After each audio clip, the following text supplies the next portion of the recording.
सितंबर 2023 से अली बाबा के चेयरमैन के रूप में किसे नियुक्त किया गया है? जोसेफ त्साई है, डेनियल झांग, एडीयू जैक मा। इसका करेक्ट उत्तर हो जाएगा यहाँ पे ए, जोसेफ त्साई। अली बाबा के कार्यकारी उपाध्यक्ष और सह संस्थापक जोसेफ त्साई को चेयरमैन यहाँ पे नियुक्त किया गया है। जोसेफ त्साई जो यहाँ पे चेयरमैन के रूप में ये डेनियल झांग का स्थान लेंगे। ई कॉमर्स इकाई ताओबाओ और टमोल ग्रुप के अध्यक्ष एडीबू अली बाबा के मुख्य कार्यकारी अधिकारी के रूप में ये झांग का स्थान लेंगे, जिनका नाम क्या है यहाँ पे, काफ़ी कॉम्प्लिकेटेड नाम है, ताओबाओ, ध्यान रखिएगा, ताओबाओ और टमाल ग्रुप के अध्यक्ष एडीबू अली बाबा के मुख्य कार्यकारी अध्यक्ष के रूप में झांग का स्थान लेंगे।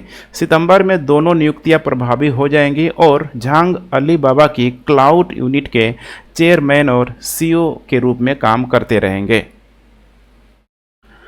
दिल्ली विद्युत नियामक आयोग का अध्यक्ष किसे नियुक्त किया गया है? राजीव कुमार, हरीश कुमार, कमलेश प्रसाद, उमेश कुमार। इसका करेक्ट उत्तर हो जाएगा यहाँ पे डी, उमेश कुमार। यहाँ पे आप लोग देख पा रहे हैं, राष्ट्रपति द्रौपदी मुर्मू ने इलाहाबाद उच्च न्यायालय के न्यायाधीश जिनका नाम है उमेश कुमार, इन्हीं को यहाँ पे दिल्ली विद्युत नियामक आयोग का अध्यक्ष नियुक्त किया गया है। इससे पहले देखा जाए तो ये मध्य प्रदेश हाई कोर्ट के न्यायमूर्ति राजीव कुमार श्रीवास्तव का नाम आप सरकार के द्वारा प्रस्तावित किया गया था। किसका नाम? काफ़ी नाम इम्पोर्टेंट है, राजीव कुमार का। दिल्ली राष्ट्रीय राजधानी क्षेत्र सरकार संशोधन अध्यादेश 2023 के प्रख्यापन के बाद यह पहली नियुक्ति है। आप सरकार ने दावा किया है कि बिजली राज्य सरकार के अधिकार क्षेत्र का विषय है। आप सरकार यहाँ पे जो DERC है, यहाँ पे इसके अध्यक्ष के रूप में उमेश कुमार की नियुक्ति के खिलाफ सुप्रीम कोर्ट में यहाँ पे जाएगी। अब देखेंगे आगे मामला यहाँ पे क्या होता है। 22 जून को किस संगठन और DRDO ने भारतीय नौसेना की कलवरी श्रेणी की पनडुब्बियों के लिए 2 air independent propulsion system module की प्राप्ति के लिए एक अनुबंध पर हस्ताक्षरित किया हुआ है? टाटा समूह, इन्फोसिस है, ITC limited, Larsen and Toubro, LNT जिसे बोला जाता है। इसका करेक्ट उत्तर हो जाएगा यहाँ पे डी, LNT के द्वारा 22 जून को लार्सन एंड टुब्रो और रक्षा अनुसंधान एवं विकास संगठन, यहाँ पे आप कह सकते हैं LNT यहाँ पे, और यहाँ पे हो जाएगा DRDO के बीच एक अनुबंध पर हस्ताक्षर किया गया। भारतीय नौसेना की कलवरी श्रेणी की पनडुब्बियों के लिए 2 air independent propulsion system module की प्राप्ति के लिए इस अनुबंध पर हस्ताक्षरित किया गया है। किसके लिए? यहाँ पे ध्यान रखिएगा, कलवरी श्रेणी की पनडुब्बियों के लिए। यहाँ पे मैं बता दूं कि इस जो मॉड्यूल के लिए जो यहाँ पे मेंशन किया जा रहा है, AIP मॉड्यूल पारंपरिक पनडुब्बियों की सहन शक्ति को बढ़ाता है और यह एक विशेष तकनीक है जो केवल कुछ ही देशों के पास है। ये मॉड्यूल ईंधन सेल आधारित AIP प्रणाली का कोर बनाते हैं, जिसे प्रमुख उद्योग भागीदार के रूप में LNT के साथ DRDO की नौसेना सामग्री अनुसंधान प्रयोगशाला द्वारा स्वदेशी रूप से इसे विकसित किया जा रहा है। आर्टेमिस समझौते के बारे में निम्नलिखित में से कौन सा कथन सही है? अभी इससे रिलेटेड बहुत सारा प्रश्न देखिए मैंने बनाया हुआ है, ठीक है, इसे आप लोग जरूर ध्यान में रखेंगे। BPSC में इस बार पूछे जाने की इसकी प्रबल संभावना है। आर्टेमिस समझौता की स्थापना 2022 में नासा द्वारा अमेरिकी विदेश विभाग सहयोग से यहाँ पे की गई थी। कब? 2022 में, लेकिन यह स्टेटमेंट गलत है। यहाँ पे ध्यान रखिएगा, अमेरिकी समझौते की स्थापना 2020 में नासा द्वारा अमेरिकी विदेश विभाग के सहयोग से की गई थी। भारत अंतरिक्ष अन्वेषण के लिए आर्टेमिस समझौते में शामिल हुआ। ये बिल्कुल करेक्ट स्टेटमेंट है। दूसरा स्टेटमेंट सही है, करेक्ट उत्तर हो जाएगा यहाँ पे केवल और केवल बी। यहाँ पे ध्यान रखिएगा, भारत के प्रधानमंत्री नरेंद्र मोदी ने भारत को वैश्विक अंतरिक्ष शक्ति बनाने के लिए आर्टेमिस समझौते पर हस्ताक्षरित किया हुआ है। आर्टेमिस समझौते पर हस्ताक्षरित करके भारत भविष्य के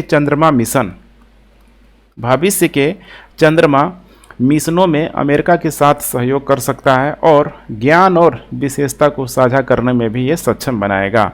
आर्टेमिस समझौते अंतरिक्ष अन्वेषण हो गया और शांतिपूर्ण उद्देश्यों के लिए जैसे कि चंद्रमा, मंगल, धूमकेतु और क्षुद्र ग्रहों के उपयोग में सहयोग के लिए सिद्धांतों का एक पूरा समूह है। नासा का आर्टेमिस कार्यक्रम मुख्य रूप से नई वैज्ञानिक खोजों और चंद्र सतहों की खोजों के विस्तार पर केंद्रित है। यहाँ पे देख पा रहे हैं,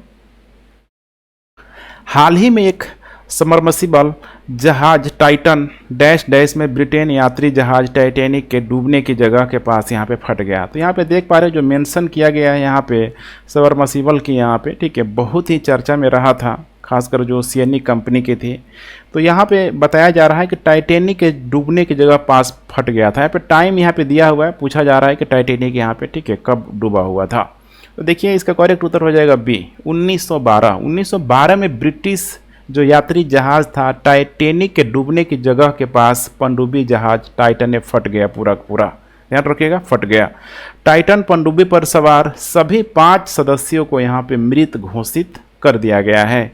टाइटन समुद्र तल से देखा जाए तो लगभग यहाँ पे 13,000 फीट नीचे, 13,000 फीट नीचे, लगभग माना जाता है कि 3800 मीटर के आसपास नीचे, मतलब एज्यूम कर सकते हैं कितनी गहराई होगी। स्वाभाविक सी बात है, वहाँ पे प्रेशर की मात्रा भी क्या होगी, बहुत अधिक होगी। तो लगभग 13,000 फीट नीचे टाइटैनिक जहाज के मलबे वाली जगह पर एक अभियान पर यहाँ पे निकला था। टाइटन जहाज पर सवार 5 सदस्यों के नाम यहाँ पे आप मतलब इम्पोर्टेंट हो सकता है। जैसे इसमें नंबर 1 देखा जाए, यहाँ पे यूएस आधारित फर्म ओशन गेट एक्सपीडिशन के संस्थापक और सीईओ कह सकते हैं, जिनका नाम है स्टॉकटन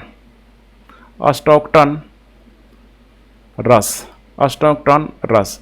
इसके अलावा कुछ और मेंबर है, ब्रिटिश अरबपति जिनका नाम है हामिश हार्डिंग। तीसरा नाम है यहाँ पे प्रसिद्ध फ्रांसीसी गोताखोर जिनका नाम है पॉल हेनरी। और चौथा और पांचवा नाम है पाकिस्तानी बिजनेसमैन शहजादा, यहाँ पे दाऊद है, शहजादा दाऊद, और उनका 19 साल का बेटा जिसका नाम है यहाँ पे सुलेमान। नाम है नहीं, नाम था सुलेमान, ठीक है। 5 लोग हैं, नाम पूछा जा सकता है, मैचिंग में दे सकता है। बहुत ही चर्चा में रहा था, सारे मीडिया वालों ने इसको कवर किया हुआ था। BRICS chamber of commerce and industry महिला मंडल का अध्यक्ष किसे नियुक्त किया गया है? रूबी सिन्हा, शबाना नसीम, डिम्पल कौशिक, सुशीला सिंह। इसका करेक्ट उत्तर हो जाएगा ए, रूबी सिन्हा को 3 साल के लिए BRICS chamber of commerce and industry महिला समूह का अध्यक्ष नियुक्त किया गया है। रूबी सिन्हा C@, यहाँ पे ध्यान रखिएगा, C@, की संस्थापक हैं। उन्होंने शबाना नसीम का स्थान लिया हुआ है। शबाना नसीम ब्रिक्स की कार्यकारी निदेशक और ब्रिक्स यहाँ पे CCIB की मुख्य संरक्षक बन गई है। ब्रिक्स यहाँ पे ध्यान रखिएगा, जो हम लोग बात कर रहे हैं यहाँ पे CCI, ठीक है, जैसे chamber of commerce and industry, CCI, BRICS chamber of commerce and industry का महिला समूह है। इसके अलावा देखा जाए C@, महिला उद्यमियों के लिए एक ज्ञान केंद्र है। तो इनका नाम याद रखिएगा यहाँ पे, रूबी सिन्हा। भारत ने अधिकृत आर्थिक ऑपरेटरों के लिए किस देश के साथ पारस्परिक मान्यता व्यवस्था पर हस्ताक्षरित किया? संयुक्त अरब अमीरात, अमेरिका, ईरान, कनाडा। इसका करेक्ट उत्तर हो जाएगा ए, संयुक्त अरब अमीरात। भारत और संयुक्त अरब अमीरात ने दोनों देशों के अधिकृत आर्थिक ऑपरेटरों के लिए एक पारस्परिक मान्यता व्यवस्था पर हस्ताक्षरित किया। देख पा रहे हैं यहाँ पे India and UAE signed a mutual recognization, यहाँ पे arrangement for authorised economic operators. Brussels या ब्रुसेल्स भी कह सकते हैं, यहाँ पे आयोजित विश्व सीमा शुल्क संगठन सीमा शुल्क सहयोग परिषद की बैठक के 141वें या फिर कह सकते हैं 142वें सत्र के मौके पर समझौते पर हस्ताक्षरित किया गया।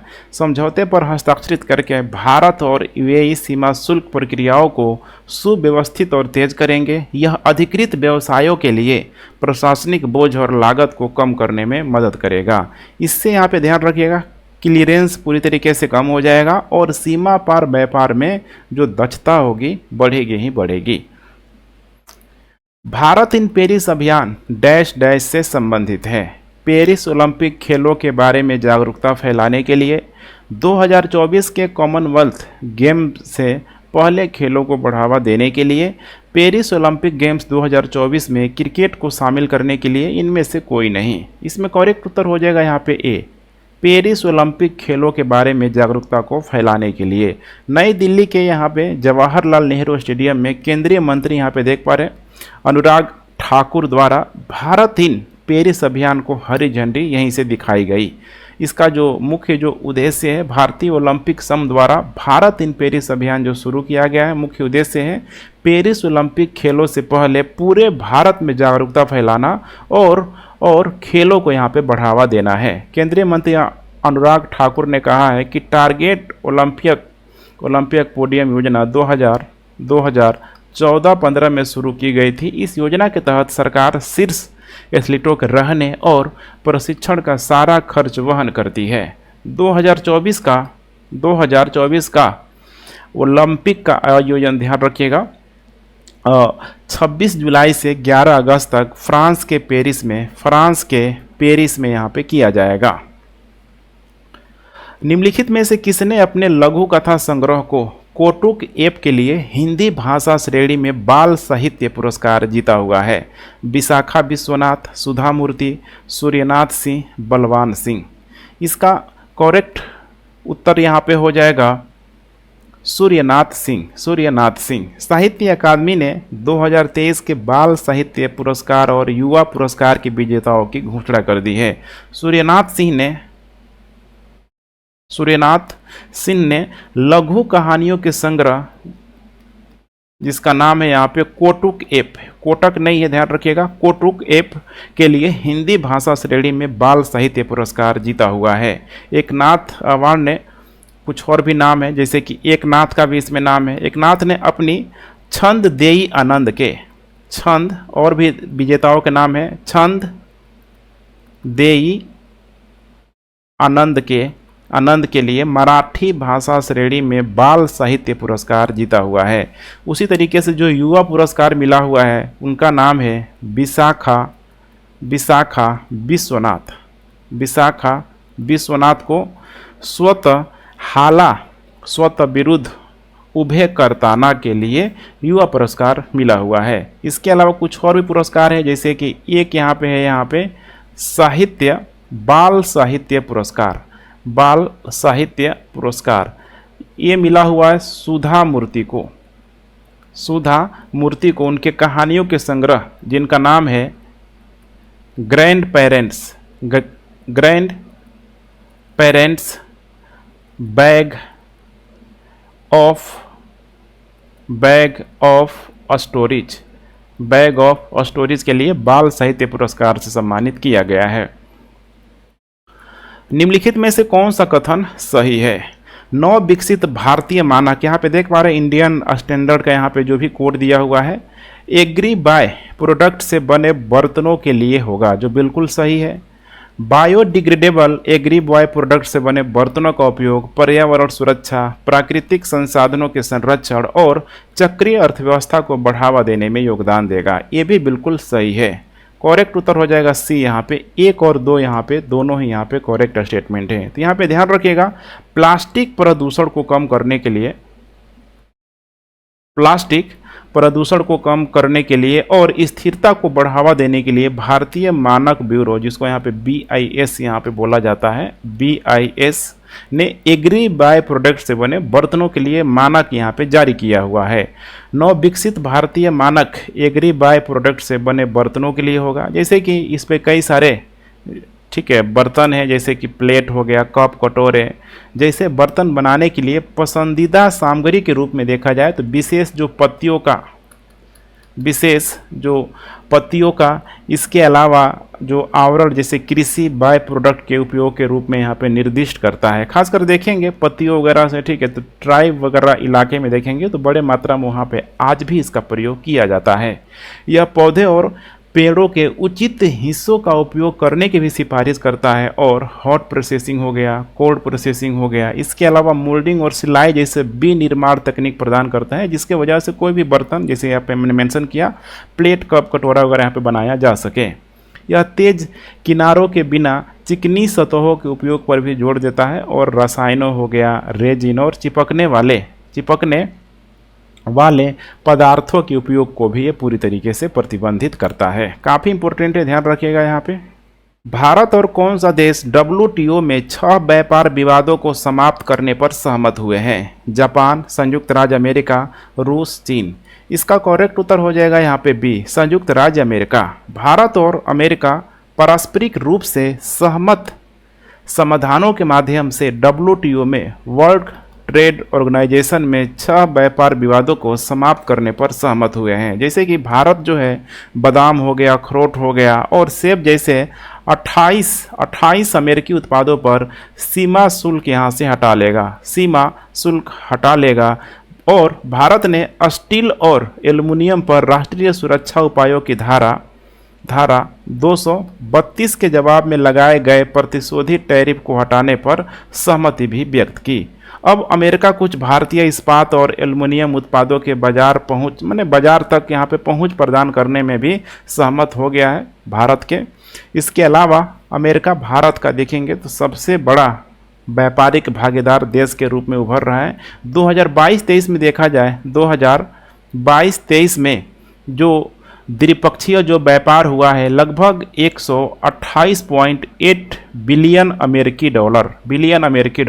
वहीं अगर हम लोग बात करें 2021-22 में जो द्विपक्षीय जो व्यापार हुआ है यहाँ पे हुआ था लगभग 119.5 बिलियन अमेरिकी डॉलर। तो देख पा रहे हैं यहाँ पे किस तरीके से हर साल जो व्यापार है लगभग देखा जाए, ठीक है, तो 9-10 बिलियन डॉलर अमेरिकी डॉलर यहाँ पे जरूर बढ़ते हुए आपको दिखाई दे रहा है।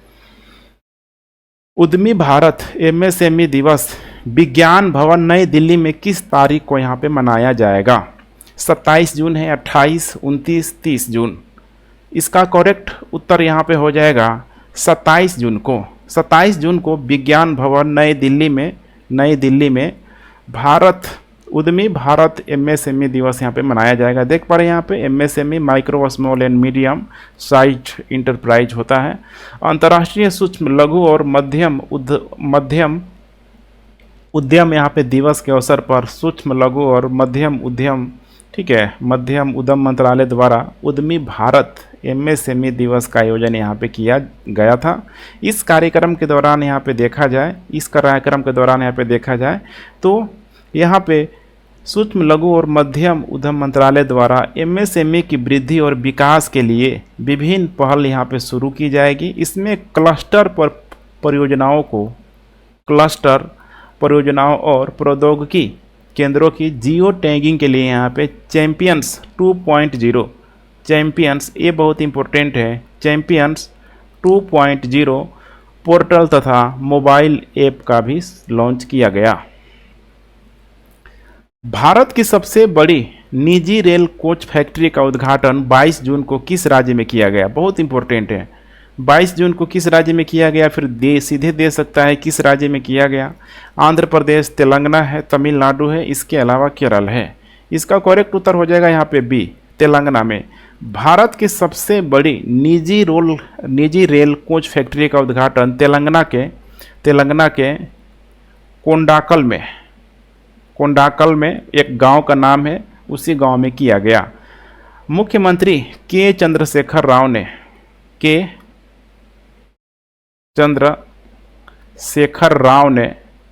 राव ने इस रेल कोच फैक्ट्री का उद्घाटन किया हुआ था। देखा जाए तो 805 करोड़ रुपए से अधिक के निवेश के साथ कारखाने का पहला चरण लगभग यहाँ पे देखा जाए तो 100 एकड़ में स्थापित किया गया है। इसकी वार्षिक उत्पादन क्षमता देखा जाए तो यहाँ पे 500 यहाँ पे कोच होगी और इसके अलावा 50 लोकोमोटिव भी होगी। 2017 17 में कंपनी ने एक निजी रोल कोच फैक्ट्री स्थापित करने के लिए राज्य औद्योगिक अवसंरचना निगम के साथ एक समझौते ज्ञापन पर हस्ताक्षरित किया और 2020 में इसकी आधारशिला भी यहाँ पे रखी गई।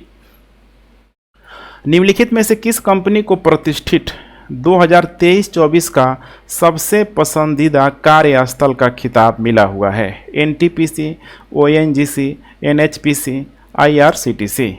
इसका करेक्ट उत्तर हो जाएगा यहाँ पे ए, एनटीपीसी। एनटीपीसी लिमिटेड को टीम यहाँ पे ध्यान रखिएगा मार्क्समैन द्वारा 2023-24 का सबसे पसंदीदा कार्यस्थल के प्रतिष्ठित पुरस्कार से सम्मानित किया गया। यह पुरस्कार संगठनात्मक उद्देश्य या फिर कर्मचारी केंद्रीयता, विकास आदि सहित विभिन्न प्रमुख क्षेत्रों में एनटीपीसी के असाधारण प्रदर्शन को मान्यता देने के लिए किया गया है। यहाँ पे शीतल कुमार सिंह, इनका भी नाम याद जरूर रखिएगा।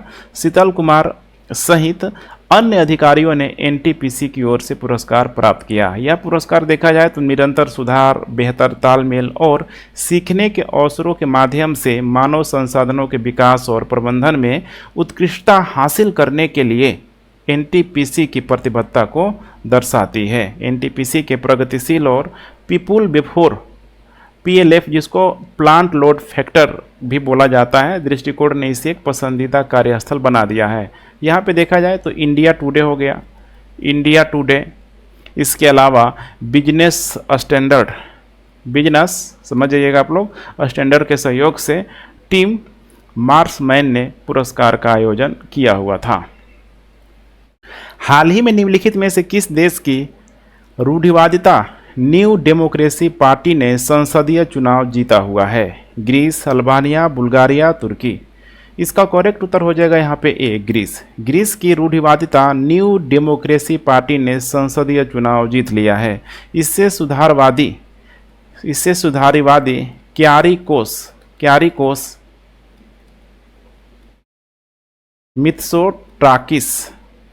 मित्सोटाकिस को प्रधानमंत्री के रूप में 4 साल के लिए एक और कार्यकाल यहाँ पे मिल जाएगा।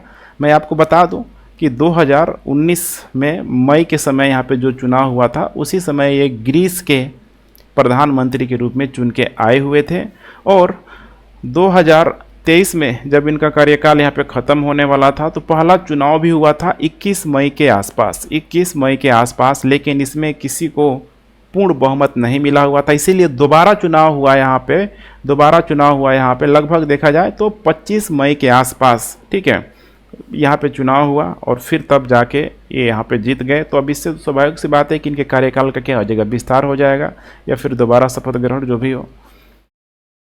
यही है, देख पा रहे हैं, Greece conservative New Democracy party wins यहाँ पे landslide election victory for second 4-year term. केंद्रीय गृह मंत्री अमित शाह ने बलिदान स्तंभ की आधारशिला कहाँ रखी है? जैसलमेर, चंडीगढ़, श्रीनगर, कारगिल। इसका करेक्ट उत्तर हो जाएगा यहाँ पे सी, श्रीनगर में। जम्मू कश्मीर के श्रीनगर में केंद्रीय गृह मंत्री अमित शाह द्वारा बलिदान स्तंभ की आधारशिला रखी गई है। श्रीनगर के प्रताप पार्क में बलिदान स्तंभ की आधारशिला रखी गई है। जम्मू कश्मीर के एलजी लेफ्टिनेंट जो गवर्नर है मनोज सिन्हा, इनका भी नाम जरूर ध्यान रखेंगे। मनोज सिन्हा भी पार्क में मौजूद थे, जो श्रीनगर शहर के वाणिज्यिक केंद्र लाल चौक सिटी सेंटर के पास है। यह स्मारक देखा जाए तो श्रीनगर स्मार्ट सिटी के तहत एक परियोजना है। यह उन शहीदों को श्रद्धांजलि है जिन्होंने देश की खातिर अपने जान दी हुई थी।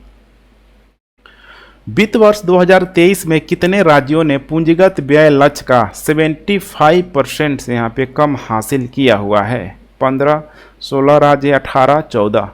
इसका करेक्ट उत्तर हो जाएगा यहाँ पे डी, 14 राज्यों ने वित्त वर्ष 2023 में पूंजीगत व्यय लक्ष्यों का 75% से कम यहाँ पे लक्ष्य हासिल किया। देखा जाए इसमें तो आंध्र प्रदेश यहाँ पे मैं मेंशन कर देता हूँ, आंध्र प्रदेश, महाराष्ट्र, यूपी, केरला, केरला जैसे कई राज्य विभिन्न मोर्चे पर वास्तविक पूंजीगत व्यय के लक्ष्य को पूरा करने में ये लोग विफल रहे हैं।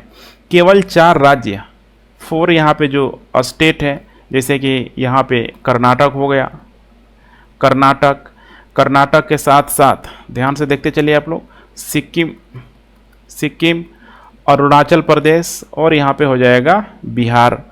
यहाँ पे इन 4 राज्यों ने लगभग 100% का आंकड़ा यहाँ पे पार किया हुआ है। तो पूछा जा सकता है, यहाँ से भी प्रश्न बन सकता है। इसके अलावा 2 अन्य जो राज्य हैं, जैसे कि हम लोग बात कर ले झारखंड और एमपी, इन लोगों के द्वारा भी यहाँ पे 98% आंकड़ों को पूरा किया गया है। इसके अलावा देखा जाए तो वित्त वर्ष 2023 में 11 राज्यों ने पूंजीगत व्यय लक्ष्य का 80%, कितने राज्यों ने यहाँ पे 11 राज्यों ने ठीक है हासिल किया हुआ है। अन्य राज्यों ने औसत से कम उपलब्धि दर्ज यहाँ पे की हुई है।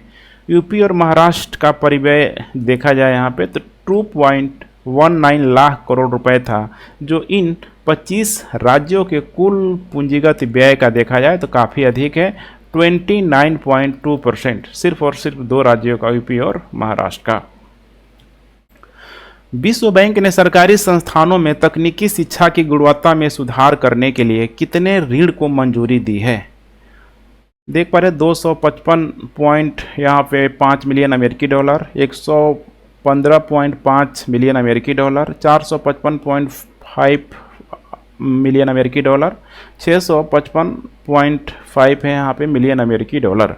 इसका करेक्ट उत्तर हो जाएगा यहाँ पे ए, 255.5 मिलियन अमेरिकी डॉलर। विश्व बैंक ने सरकारी संस्थानों में तकनीकी शिक्षा की गुणवत्ता में सुधार करने के लिए 255.5 मिलियन अमेरिकी डॉलर के ऋण को मंजूरी दी है। विश्व बैंक द्वारा स्वीकृत जो भी ये राशि है, इसका जो अगले 5 वर्षों में 275 चयनित सरकारी संचालित तकनीकी संस्थानों को सहायता प्रदान करेगा। यह निवेश भारत में शैक्षिक विकास को समर्थन देने के लिए विश्व बैंक की प्रतिबद्धता का हिस्सा है।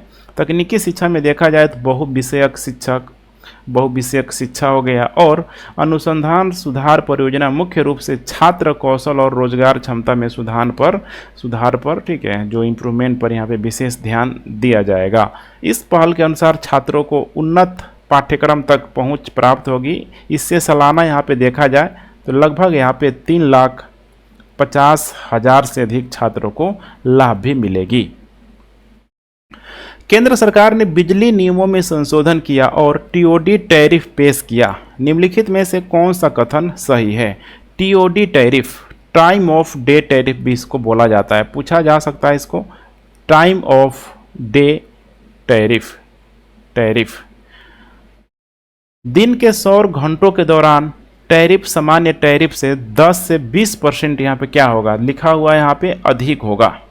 यहाँ पे 100 घंटों के दौरान कह रहा है कि टैरिफ सामान्य टैरिफ से कितना होगा, 10 से 20% यहाँ पे क्या होगा, अधिक होगा, जो ये करेक्ट स्टेटमेंट नहीं है। टीओडी तंत्र नवीकरण ऊर्जा स्रोतों का बेहतर ग्रिड एकीकरण भी सुनिश्चित करेगा। ये दूसरा करेक्ट स्टेटमेंट है, इसीलिए करेक्ट उत्तर हो जाएगा यहाँ पे केवल और केवल बी। केंद्र सरकार ने बिजली नियमों में संशोधन किया और टीओडी टैरिफ पेश किया हुआ है। केंद्र सरकार ने बिजली नियम 2020 में संशोधन किया। यह मौजूदा बिजली व्यवस्था में 2 महत्वपूर्ण बदलाव करता है। ये परिवर्तन है जैसे कि दिन के समय टैरिफ की शुरुआत और स्मार्ट मीटरिंग प्रावधानों का युक्तिकरण करना। स्मार्ट मीटर लगने के तुरंत बाद दिन के समय यहाँ पे टैरिफ जो टैरिफ होगी यहाँ पे प्रभावी हो जाएगी। TOD tariff peak hours, solar hours और सामान्य घंटों के लिए अलग अलग होंगे। इससे बिजली के प्रभावी उपयोग में यहाँ पे मदद मिलेगी। इससे उपभोक्ताओं का बिजली बिल कम आएगा। अब उपभोक्ता अपनी बिजली लागत कम करने के लिए अपने उपभोग की योजना को ये पूरी तरीके से बना सकते हैं। सुतीर्था मुखर्जी और अहिका मुखर्जी की भारतीय महिला युगल जोड़ी ने ट्यूनिस में WTT कंटेंडर टूर्नामेंट का खिताब किन खिलाड़ियों को हराकर जीता? पहला स्टेटमेंट यहाँ पे झू चेंगझू और ली चिंगवान, मियू किहारा और मीवा हरिमोटो, सिन यूबिन और जियोन जी, शेरलिन कियान और गोई रुई जुआन। इसका करेक्ट उत्तर हो जाएगा यहाँ पे बी, मियू किहारा और मीवा हरी मोटो। यहाँ पे देख पा रहे हैं, सॉरी, इसका यहाँ पे हो जाएगा करेक्ट उत्तर, हाँ यही है। यहाँ पे ये देख पा रहे हैं यहाँ पे मियू किहारा और मीवा हरिमोटो, यही है ये, ठीक है। कह सकते हैं कि जापान की जोड़ी है, इन्हीं को इन लोगों ने हराया हुआ था, ठीक है। काफ़ी कॉम्प्लेक्स यहाँ पे जटिल नाम है। करेक्ट उत्तर हो जाएगा बी। यहाँ पे देख पा रहे यही है, सुतीर्था मुखर्जी, और दूसरा है यहाँ पे, ठीक है, अयहिका मुखर्जी, जो जापानी जोड़ी को 3x इन दोनों के द्वारा, इन लोगों के द्वारा यहाँ पे हराया गया था। यह जोड़ी इस साल कंटेंटर खिताब जीतने वाली पहली भारतीय भी बनी। कंटेंटर खिताब जीतने वाली। तो दोनों तरीके से प्रश्न को पूछा जा सकता है, आप ध्यान में जरूर रखेंगे।